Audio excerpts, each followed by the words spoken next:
రాష్ట్ర ముఖ్యమంత్రి నారా చంద్రబాబు నాయుడు మాట్లాడుతూ పాఠశాలలు ప్రారంభానికి ముందే ఇంట్లో ఎంతమంది పిల్లలు చదువుకుంటే అందరికీ ఒక్కొక్కరికి 15,000 రూపాయల చొప్పున తల్లికి వందనం పథకం కింద అందిస్తామని ముఖ్యమంత్రి తెలిపారు.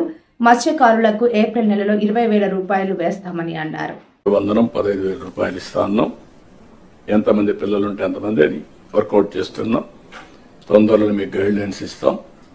దాన్ని ప్రాపర్ గా ప్రిపేర్ అయ్యి ప్రాపర్ గా డిస్ట్రిబ్యూట్ చేసే పరిస్థితి రావాలి. బిఫోర్ స్కూల్స్ రీఓపెన్ దీన్ని మనం వాళ్ళకి అందజేయాల్సిన అవసరం ఉంది.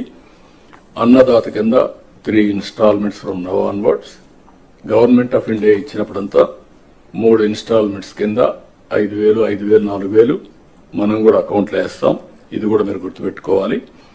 ఇది కాకుండా మత్స్యకారులకు 20,000 రూపాయలు ఏప్రిల్లో వాళ్ళ అకౌంట్లో వేయాల్సిన అవసరం ఉంది. ఆ సమయంలో క్రాప్ హాలిడే ఉంటుంది. ఆ సమయంలో వారికి ఇవ్వాల్సిన అవసరం ఉంది.